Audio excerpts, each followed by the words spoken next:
नमस्कार, स्वागत है आप सभी का हमारी बेहद खास पेशकश शेयर बाजार सबका अधिकार। मैं हूं कविता थपलियाल, मेरे साथ मेरे सहयोगी प्रशांत पांडे और अगले आधे घंटे हम आपको बताने वाले हैं आसान भाषा में शेयर बाजार से जुड़ने का तरीका, क्योंकि हमारी ये मुहिम है कि लगभग 1 करोड़ देश की जनता को हम निवेश की डोर से जोड़े। ऐसे में शेयर बाजार में अगर आपने अब तक पैसे नहीं लगाए हैं या कैसे लगाने समझना चाहते हैं या कोई स्टॉक खरीद रखा है, उसमें आपको क्या करना है, इसी तरह के सवालों के जवाब इस शो में दिए जाते हैं, जहां पर एक्सपर्ट्स हमारे साथ लाइव आपसे बातचीत करते हैं और आपको सलाह देते हैं। सवाल पूछने का तरीका आपको एक बार बता देते हैं ताकि आपके सवालों की ओर हम रुख कर सकें शो में। जो QR कोड आप देख रहे हैं, इसको स्कैन कर देना है। स्कैन करते ही आप हमारे WhatsApp नंबर से जुड़ जाएंगे और वहां पर अपने सवाल छोड़ सकते हैं। सवाल किसी भी तरह के स्टॉक स्पेसिफिक को लेकर अगर आप पूछना चाह रहे हैं तो स्टॉक का नाम डालिएगा, किस भाव पे आपने वो स्टॉक खरीदा है, कब तक आप उसमें रुकना चाहते हैं, इस तरह की डिटेल्स दीजिएगा ताकि आपको एक टेक्निकल और एक फंडामेंटल व्यू आपके निवेश अवधि के लिहाज से दिया जाए। और अगर आप कोई नया स्टॉक ढूंढ भी रहे हैं खरीदारी करने के लिए, उस भी तरह का कोई सवाल है तो वो भी आप हमसे पूछ सकते हैं हमारी इस खास पेशकश में।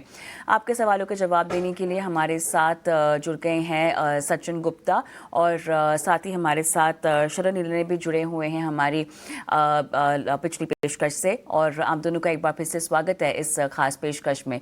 बाजार का एक चेक ले लेते हैं, जहां पर हम देख रहे हैं कि ब्रॉडर मार्केट्स में आज एक्शन ज़्यादा दिखाई दे रहा है। खासतौर से अगर हम स्मॉल कैप के लिहाज से देखें तो वहाँ पर अच्छा खासा एक्शन और इंडेक्स भी लगभग 1% के पार की तेज़ी फिलहाल हमें दिखाता हुआ। और सेक्टर स्पेसिफिक ऑटो में यहाँ पर खरीदारी हो रही है। PSU बैंक आज अच्छा दिखाई दे रहा है, लेकिन आप देखिए फार्मा और IT 1% से ज़्यादा टूटते हुए। मेटल में हम देख रहे हैं फिलहाल काफ़ी फ्लैट, लेकिन रियलिटी चमकता हुआ इंडेक्स के लिहाज से लगभग 1.5%। दर्शकों के सवालों की ओर भी हम रुख करेंगे, लेकिन इस बीच यहाँ पर कुछ स्टॉक स्पेसिफिक खबरें आ रही हैं जिनकी ओर हम बढ़ते हैं। ब्लॉक डील के बाद भारतीय एयरटेल में आज 3% की कमजोरी देखने को मिल रही है और ये कमजोरी कितनी गहरा सकती है और कमजोरी के पीछे क्या वजह है। अभिषेक सत्यव्रतम हमारे सहयोगी जुड़ गए हैं तमाम डिटेल्स के साथ। अभिषेक, बताएं।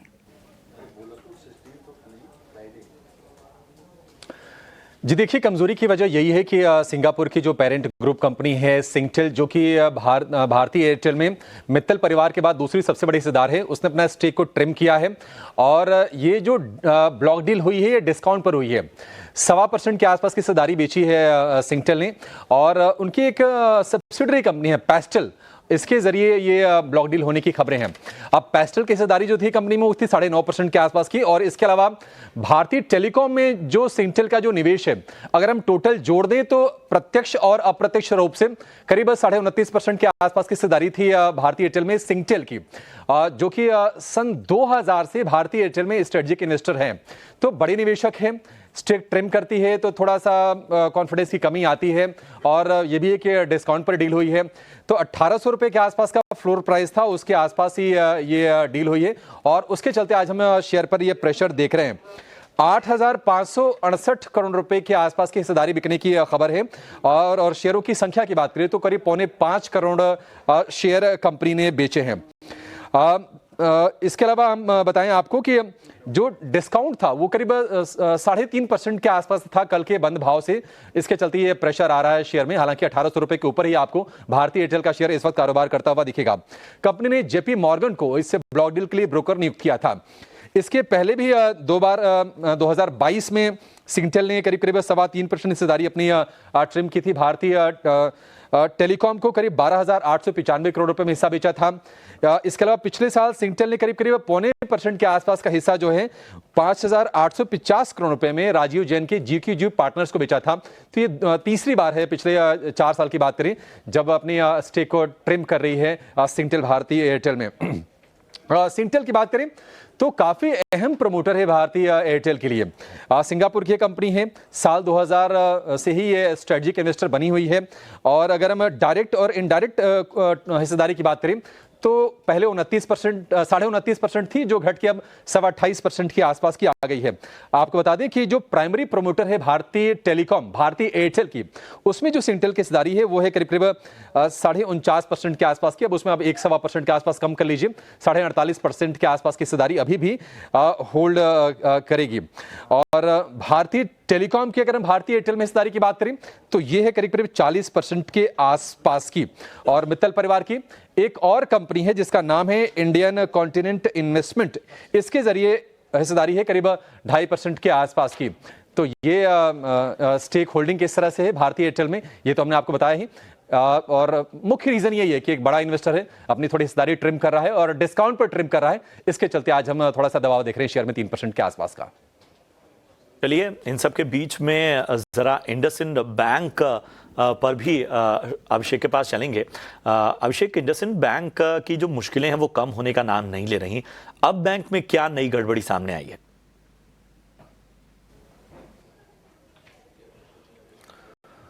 प्रशांत, देखिए बैक टू बैक मुसीबतें इंडसइंड बैंक के लिए आ रही हैं। और पहले हमने देखा था कि डेरिवेटिव पोर्टफोलियो में गड़बड़ी की खबर सामने आई थी, और वो तो खैर बड़ा मामला था। ये जो मामला है उतना बड़ा नहीं है, ये छोटा मामला है और बैंक ये कह रहा है कि इन्होंने उसका इंतजाम कर भी लिया है, बैलेंस शीट पर उसका कोई हिट आएगा नहीं। आंतरिक ऑडिट डिपार्टमेंट को 674 करोड़ रुपए की एक नई गड़बड़ी का पता चला है और ये गड़बड़ी रिलेटेड है बैंक के म्यूचुअल फंड बिजनेस को लेकर, यानी कि एमएफआई वाले जो सेगमेंट है उसको लेकर। और इसमें ये जो गड़बड़ी है ये ब्याज आय के कैलकुलेशन को लेकर ये गड़बड़ी का खुलासा हुआ है। दरअसल ऐसे खुलासा नहीं हुआ, ये इंटरनल ऑडिट तब करा है बैंक ने जब एक विसिल ब्लोअर की चिट्ठी आई थी बैंक को, और इसके अलावा आरबीआई को भी इन्होंने चिट्ठी भेजी थी। उसके बाद ये जांच इनिशिएट की गई, उसमें ये पता चला कि ये प्रॉब्लम इसमें मिली है। दरअसल other asset and other liabilities वाला जो सेगमेंट होता है उसकी जांच की गई और उसमें इस गड़बड़ी का खुलासा हुआ। लेकिन बैंक का ये कहना है कि जनवरी 2025 तक इस रकम को रिवर्स कर दिया गया है, यानी कि जो गड़बड़ी थी उसको सुधार लिया गया है। इसकी जानकारी बैंक ने अब जाकर दी है। इंडसइंड बैंक ने हालांकि इस मामले पर अपना सफाई दिया है और उन्होंने कहा है कि इस मामले में कुछ अहम कर्मचारियों की जो भूमिका है उसकी जांच की जा रही है, आगे एक्शन भी लिया जाएगा और इंटरनल कंट्रोल को मजबूत करने के लिए बैंक का बोर्ड लगातार कदम उठा रहा है और गड़बड़ी के लिए जो जिम्मेदार जो कर्मचारी हैं उनकी जवाबदेही की जाएगी और उसके हिसाब से एक्शन भी लिया जाएगा। माइक्रो फाइनेंस कारोबार की बात करें इंडसइंड बैंक की तो ये एक प्रॉब्लम वाला एरिया रहा है। हाल फिलहाल हमने देखा है कि इसमें एसेट क्वालिटी भी डिटरेट हुई है। अगर टोटल इस कारोबार की बात करें, पोर्टफोलियो की बात करें तो करीब 32,500 करोड़ रुपए के आसपास का ये पोर्टफोलियो है और लोन बुक में, टोटल लोन बुक में इसका जो हिस्सा है वो है करीब 9% के आसपास का।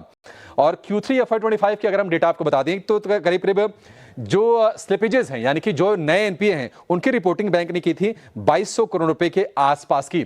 तो ये चैलेंज वाली एक सिचुएशन है बैंक के लिए। हालांकि ऊपर के स्तर पर कई सारे एग्जिट्स हुए हैं, एक क्लींजिंग वाली प्रोसेस चल रही है, देखते हैं कि आगे क्या कुछ होता है। लेकिन हाँ, ये गड़बड़ी चूंकि सामने आई है तो आज शेयर पर हम दबाव जरूर देख रहे हैं इंडसइंड बैंक के। शुक्रिया करेंगे अभिषेक आपका इन तमाम जो स्थितियां हैं और बाकी पहलुओं से वाकिफ कराने के लिए। चलिए, और मैं सचिन आपके पास आना चाहूंगा, इंडसइंड बैंक पे जरा फटाफट से राय दे दीजिए। पहले स्टॉक में वापस से रिट्रेसमेंट ही देखने को मिला, 850 के आसपास तक की एक रिकवरी मूव देखा था और उसके बाद स्टॉक वापस से स्लिप होता हुआ नजर आया। अभी के लिए भी अगर हम देखें तो पिछले 2 से 3 ट्रेडिंग सेशन से एक साइडवेज मोमेंटम था, बट आज वापस से एक रिट्रेसमेंट्स कंटिन्यू हो रहे हैं। मुझे लग रहा है लोअर साइड में थोड़ा सा ये मोमेंटम जो है वो और कंटिन्यू हो सकता है एंड डाउन साइड में करीब 720 के आसपास में एक इमीडिएट सपोर्ट लेवल आ रहा है। मुझे लगता है वहां तक के लिए प्राइसेस एक बार सपोर्ट लेते हुए नजर आ सकते हैं, स्लिप होते हुए नजर आ सकते हैं। सो करंट मार्केट प्राइस से एक बार डाउन पॉसिबिलिटीज ज्यादा नजर आ रही है, लोअर साइड सपोर्ट 720 पर इंटैक्ट है। ठीक है, तो ये है राय। चलिए बढ़ते हैं आगे। दिलीप रमानी और एक और हमारे दर्शक हैं एमके मंदन साहब और एमपी मंदन साहब, और इन दोनों का जो सवाल है वो कोचीन शिपयार्ड पे है। दिलीप जी तो हमारे साथ फोन लाइन पर बने भी हुए हैं। दिलीप जी नमस्कार, बताइए कोचीन शिपयार्ड में किन लेवल्स पे खरीदारी की है आपने? जी नमस्कार सर, मेरे पास अपना 25 शेयर है 1722 के भाव से। चलिए, तब पहले तो बधाई आपको, मुनाफा आप कमा रहे हैं और डिफेंस में जो इस वक्त मोमेंटम नजर आ रहा है उसका फायदा भी मिल रहा है। और कितना समय देना चाहते हैं और कितना रुकना चाहते हैं स्टॉक में? सर 2 से 3 साल। ठीक है, 2 से 3 साल रुकना चाहते हैं कोचीन शिपयार्ड में। तो मुझे सचिन आपके पास ही आना, 2 से 3 साल का नजरिया है इनका कोचीन शिपयार्ड पे। और हमारे एक और दर्शक हैं एमपी मंदन साहब, उन्होंने भी 1578 के स्तर पे खरीदारी की हुई है। तो दोनों ही ने ही काफ़ी अच्छे भाव पे कोचीन शिपयार्ड में खरीदारी की हुई है। बताइए क्या करना चाहिए? ये बिल्कुल काफी अच्छी लेवल्स पर बाइंग है और जिस तरीके से मोमेंटम से यहाँ पे बना हुआ है, एक अच्छी रिकवरी लोअर लेवल से जो है वो कोचिन शिपयार्ड्स में लौटती हुई नजर आई है अलॉन्ग विद द वॉल्यूम्स। तो volumes are also supporting this particular momentum. तो मुझे लगता है एक बार बने रहने चाहिए। 2 से 3 साल का काफी अच्छा लंबी अवधि का नजरिया है, बिल्कुल बने रही है पोजीशंस के अंदर। एंड स्टॉप लॉस जरूर अगर आप चाहे तो कि कॉस्ट का स्टॉप लॉस जो 1700 के आसपास का लेवल है वहां पर एक बार कॉस्ट का स्टॉप लॉस प्लेस कीजिए। अपसाइड में मुझे लग रहा है करीब 2300-2400 तक के लेवल्स जो है वो शॉर्ट टू मीडियम टर्म में एक स्टॉक को टेस्ट करने चाहिए। तो अराउंड दैट लेवल्स वापस से स्टॉक को रिव्यू करेंगे, बट अभी बने रहने की सलाह रहेगी trail stop loss to cost के साथ में। ऑलराइट, मेरे साथ विजय कुमार मिश्र जी लखनऊ से फोन लाइन पर हैं। सर नमस्कार। नमस्कार मैडम, नमस्कार। मैंने ट्रेंड लिया है 5700 से ऊपर थोड़ा सा। अच्छा, 5700 से ऊपर के भाव पे लिया हुआ है जी, तो उसका मतलब क्या करें? फिलहाल तो घाटे में है ही सर। बताइएगा जरा कितना और इसको समय देना चाहते हैं? 6 महीना तक दे सकते हैं मैडम। 6 महीना कहा आपने? 6 मंथ का। 6 मंथ्स का है ना, ठीक है। बताते हैं क्या करना चाहिए। शरण आप ही के पास में आऊँगी। देखिए पिछले 5 दिनों में अगर हम देखें तो लगभग 4.5% तक का एक रनअप यहाँ पर हमने काउंटर में देखा हुआ है, लेकिन फिर भी 5700 के ऊपर की इनकी खरीद है। इनके बाइंग लेवल्स जो इतने अब ऊंचे हैं, 6 महीना क्या इनको और इसमें देना चाहिए? कविता जी, स्टॉक अपने 100 एंड 200 डे मूविंग एवरेज के बीच में सपोर्ट ले रहा है और मैं काफी समय से बोला जब भी स्टॉक नीचे से ऊपर एक बार 200 डे मूविंग एवरेज को तोड़ता है तो आपको क्विक 5 to 10% का मूव देखने मिल सकता है। स्टॉक अभी वही लेवल पे ट्रेड कर रहा है। एक बार 5700 के ऊपर जो 200 डे मूविंग एवरेज के ऊपर का लेवल है, अगर वहां से ब्रेकआउट दे तो आपको क्विकली 6000 और 6200 के लेवल देखने को मिल सकते हैं। थोड़ा फंडामेंटल की भी बात करूं, वैल्यूएशन वाइज स्टॉक काफी एक्सपेंसिव है। अगर टेक्निकल ब्रेकआउट दिख रहा है 5700 के लेवल्स के ऊपर, 6000 to 6200 के टारगेट के लिए। ठीक है, तो ऊपरी स्तरों के जो लक्ष्य हैं वो आपको बता दिए गए। ट्रेंड में बढ़ते आगे। अमित कुमार सहारनपुर उत्तर प्रदेश से यूट्यूब पर सवाल इनका है। एक्साइड इंडस्ट्रीज पर राय जानना चाहते हैं। 80 शेयर हैं इनके पास और 510 की इनकी बाइंग है। पूछ रहे हैं कि क्या करना चाहिए, बना रहूं या घाटे में निकल जाऊं? बताएं सचिन। एक्साइड इंडस्ट्रीज 510 ये इनकी बाइंग प्राइस है।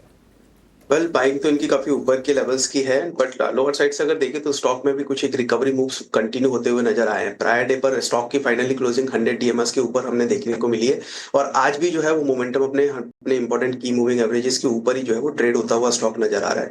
एंड मुझे लगता है यहाँ से अगर मोमेंटम पिक होता है स्टॉक के अंदर तो अपसाइड टारगेट्स जो है वो तकरीबन 430-440 रुपए तक के लिए हो सकते हैं नियर टू शॉर्ट टर्म के अंदर। सो वहां तक के लिए अभी पॉसिबिलिटीज बिल्कुल नजर आ रही है। ऊपर की बाइंग है इनकी, अगर ये चाहे तो करंट लेवल्स के आसपास में एक बार एवरेज करने के लिए देख सकते हैं, जिससे एक अच्छी एवरेज बाइंग जो है वो इनकी निकल के आ सके। और 430-440 यही एक इंपॉर्टेंट लेवल्स अभी के लिए स्टॉक के लिए नजर आ रहे हैं। लोअर साइड में हाँ एक स्टॉप लॉस जरूर सजेस्ट करूंगा पोजीशंस के अंदर, जो कि करीब 360 का रहेगा। तो 360 की स्टॉप लॉस के साथ में पोजीशंस में बने रहिए। इमीडिएट टारगेट्स 430-440 हो सकते हैं, अगर चाहे तो एवरेज भी कर सकते हैं। चलिए 360 का स्टॉप लॉस लेकिन आपको ज़रूर लगाना है। 430-440 तक के टारगेट्स। हम यहाँ पर रुक करते हैं। लाइव दर्शक लक्ष्मी हमारे साथ फोन लाइन पर हैं। नमस्कार। Hi, I am speaking from Bangalore. Hi Lakshmi. Hi, thank you so much for sending us your question. पूछिए। जी मेरे पास अदानी पोर्ट 370 है।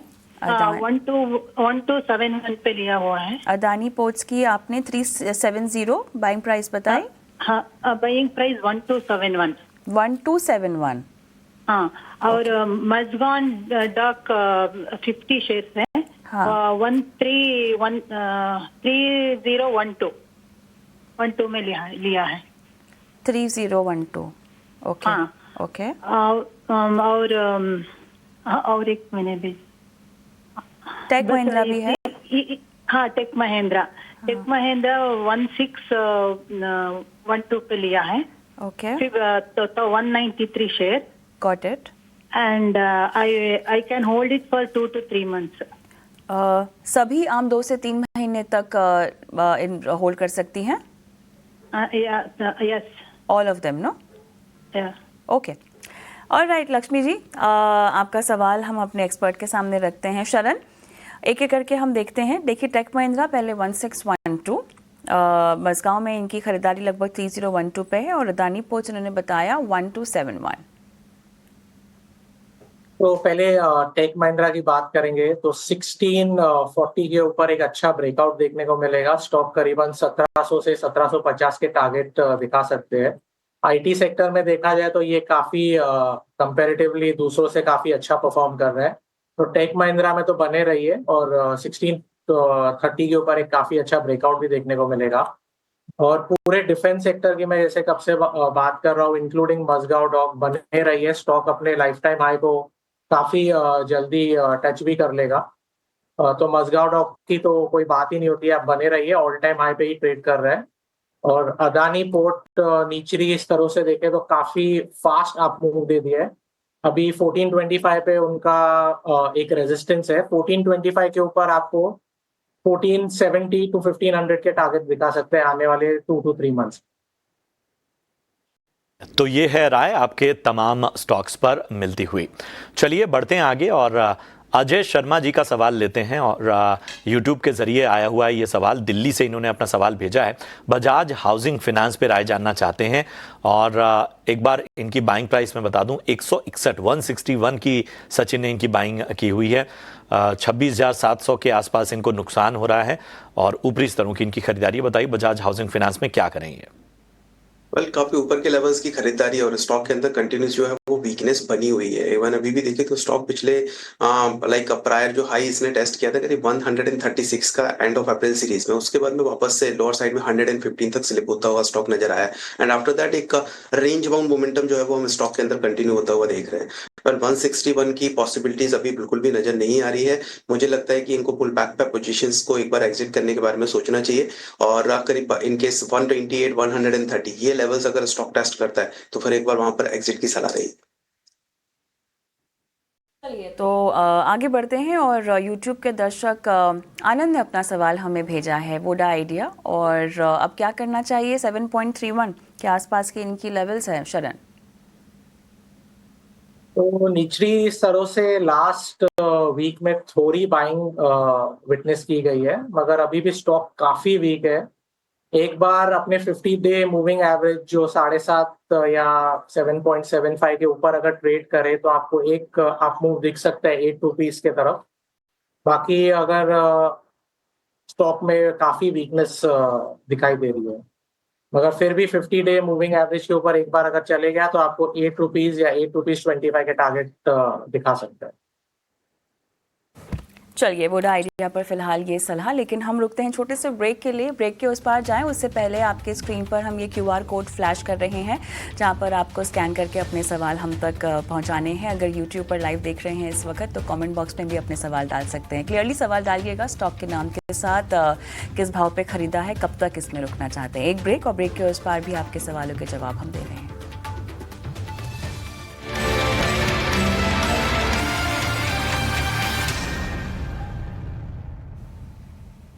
वेलकम बैक और चलिए शो की एक खास पेशकश की ओर हम बढ़ते हैं और वक्त हो गया हमारी खास मुहिम SME IPO से सावधान का। वैल्यूएशंस देखें तो इस IPO के लिए बहुत महंगे हैं। कंसंट्रेशन रिस्क रेवेन्यू के हिसाब से, लोकेशन के हिसाब से और प्रोडक्ट के हिसाब से तो दिख ही रहा है, लेकिन वैल्यूएशंस भी महंगे हैं। एक ही कस्टमर से 65% से ज़्यादा का रेवेन्यू आ रहा है। कितना बड़ा रिस्क है इस बिजनेस मॉडल में। 10% डिस्काउंट पे जो है लिस्टिंग देखने मिली है आईवेयर सप्लाई चेन सर्विसेज के लिए। टैंक अप इंजीनियर्स, इस स्टॉक में 10% की गिरावट आई है। बड़ी इंपैक्ट आई है वैगन्स लर्निंग्स लेके। यहाँ पे कंपनी की IPO विड्रॉ हो चुकी है। जिम्मेदार चैनल होने के नाते हमारी ये पूरी तरह से प्रतिबद्धता है, कमिटमेंट है कि हम आपको ऐसे स्टॉक से दूर रखें जो आपका नुकसान करा देते हैं। जी बिल्कुल। मनोज ज्वेलर्स जो है, जो कल लिस्ट हुई थी, हमने आपको मई 6 को ही बता दिया था, आगाह कर दिया था कि इस SME IPO में जो है बहुत सारे रेड फ्लैग्स है। पिछले 2 दिन में 10% जो है मनोज ज्वेलर्स फिसला है। बहुत सारे कंसर्न्स आ रहे हैं इस कंपनी में, खासकर की कंपनी कहती है कि वो एक SaaS की कंपनी है, सॉफ्टवेयर एज अ सर्विस। लेकिन याद रखिए पिछले 2 से 3 साल में SaaS का पूरा वैल्यूएशन जो है गिर चुका है। लगभग इंडस्ट्री का 40 से 50% की गिरावट आई है। टैक्सेशन मैटर्स भी है। बहुत सारे कंसर्न्स आए हैं, हमने पूरे आरएचपी की एनालिसिस की है और बाकायदा मेल डाला है कंपनी को और मर्चेंट बैंकर्स को, जहां से कोई जवाब नहीं आया है। सबसे बड़ा रिस्क है वो है B2G रिस्क, जो बिजनेस टू गवर्नमेंट वाली रिस्क होती है।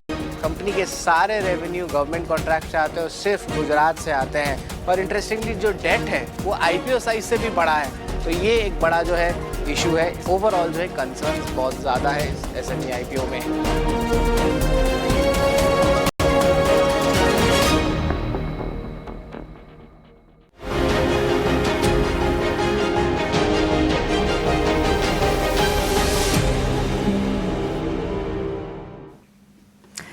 बिल्कुल, तो SME IPO से सावधान, 18 स्वदेश की खास मुहिम जहां पर हम आपको आगाह करा रहे हैं, आपको सचेत करा रहे हैं, आपको सावधान रहने को कह रहे हैं, क्योंकि SME IPO आपको दिखते तो बड़े लुभावने हैं, लेकिन यहां पर आपकी जेब खाली भी हो सकती है, आपके पैसे फंस भी सकते हैं।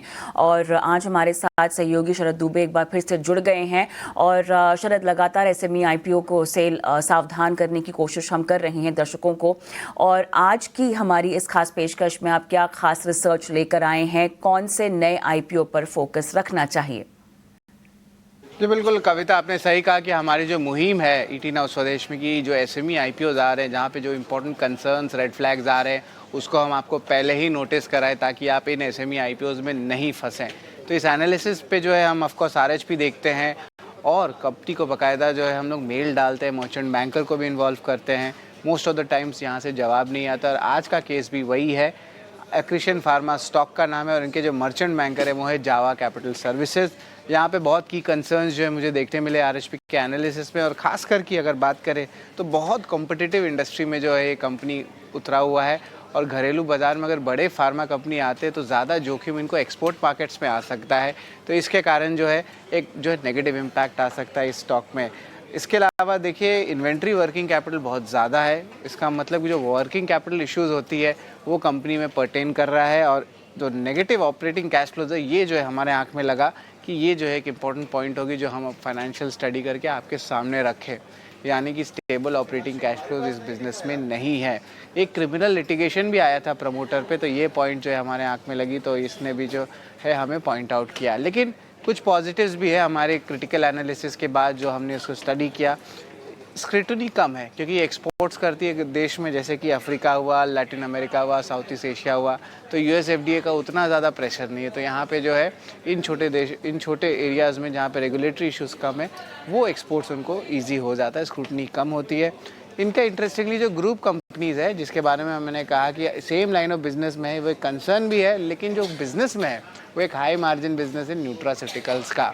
फाइनेंशियल्स भी देखे पीयर का तो इंडस्ट्री से मोर और लेस जो है सेम ही लग रहा है, कुछ ज़्यादा जो है हमें जो चेंजेस या वॉलेटिलिटी पीयर्स के साथ जो है देखने नहीं मिल रहा है। तो लार्जली नंबर्स और जो स्क्रूटनी है वो थोड़ी कम है कंपनी की, तो वो बेनिफिट आता है उसके साइज़ के हिसाब से, बट नेट कंसर्न्स भी भरे हैं कंपनी में, जिसने मैंने आपको बताया है पूरे तरह से।